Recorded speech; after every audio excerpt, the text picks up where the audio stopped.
What's up, guys? This is GundamLegacyExtreme, and I am sorry for my long disappearance, but I am finally back, and I'm here to do a review on the Armored Girl Project series, MS Girl Wing Gundam Endless Waltz version.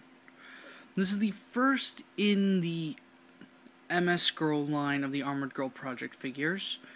I actually don't know how long this line has been around and how many figures have come out in this line, but mainly my interest in it didn't start until they announced the MS Girl line, and that's mainly because, well, I'm the Gundam person. I love Gundams, and I've always had a passing interest in the MS Girl arts, but the only way to get any MS Girl in figure form was to go for the Armored Girl Project stuff. I mean, not Armored Girl Project stuff.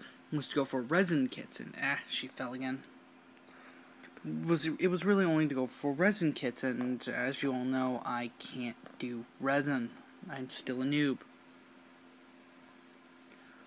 But anyway, enough of my talking, and as she falls over again, let's get into the figure itself. And to start off with, I actually like how her unarmored design looks. It's really nice. As you can see, let me bring her in for some details. Focus.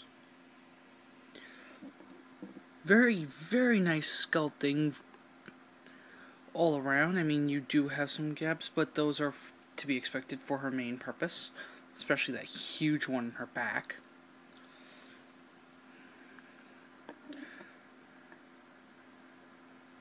Yeah. Posability, she's got really good posability all around. Good motion in the torso. The waist is a little bit restrictive, but not that bad. Head is very emotive, all the way around, up and down, side to side. It's pegged in at the back, as you can clearly see. Sorry, I'm using my iPhone so my so I'm going to be a little disoriented with the actual camera positioning. Very good motion in the legs, forwards. Back is a little restrictive because of this butt cover. Outwards, pretty restrictive because of the ball joint. Got a little bit of thigh rotation. Knees bend. Got some knee rotation because it's just pegged in. So that makes up for the thigh rotation. And very good feet. And of course, arms. Again, kind of restricted. Elbow, wrist rotation, up and down swivel. So she's got some pretty decent articulation. Works well for what she needs to do, and I make her fall again.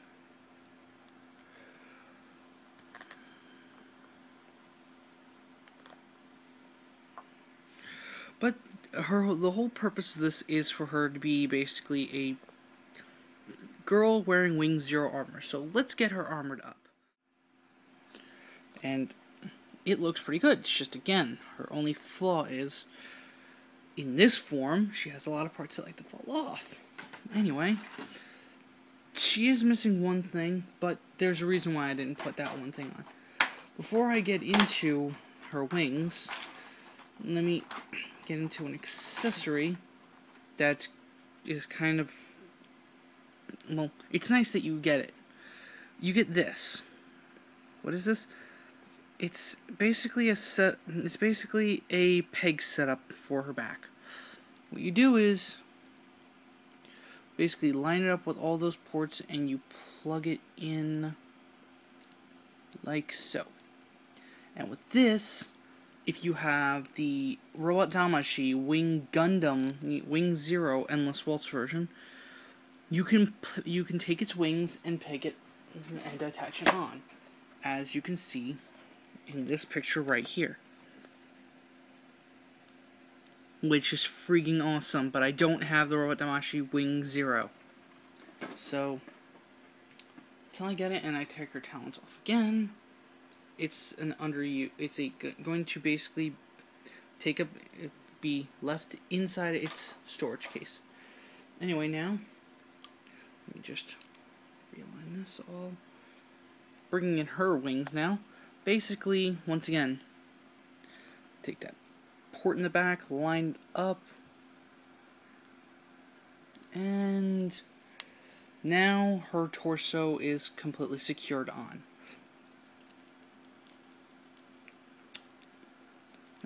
Let me just lower the talons altogether, because these things are going to be a pain in my ass.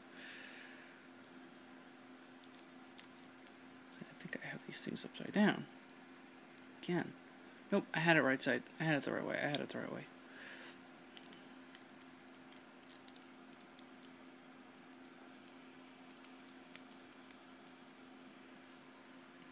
But yeah, I like how this thing looks pretty much. Now, before I kill it, let me just get her first accessory, her action base, and plug her in.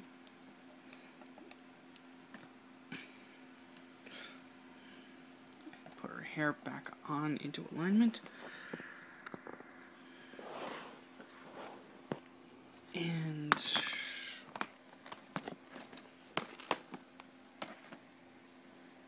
just raise this up really quickly. And I threw my setup out of alignment again by doing that. There we go. Articulation's not changed at all, except for the jointings and the wings. You get a little bit more articulation with these wings, because of these wings. And I have something thrown out of alignment again on the wings, because they are not closing up all the way.